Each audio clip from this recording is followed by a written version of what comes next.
এই বাগানে যতগুলো মালটার গাছ আছে প্রত্যেকটা গাছেই কিন্তু মালটা ধরেছে এবং মালটার সাইজ, শেপ, কালার সবকিছুই কিন্তু অনেক সুন্দর।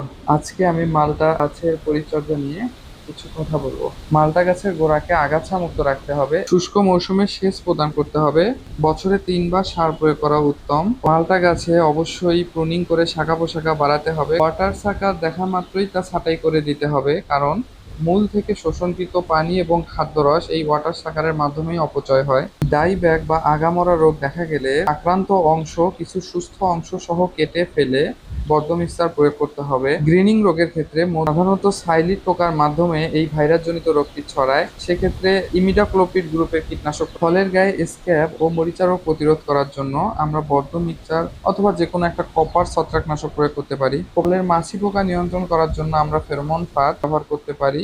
মাকড়ের আক্রমণে ইবামেকটিন গ্রুপের মাকড়নাশক প্রয়োগ করা যেতে পারে।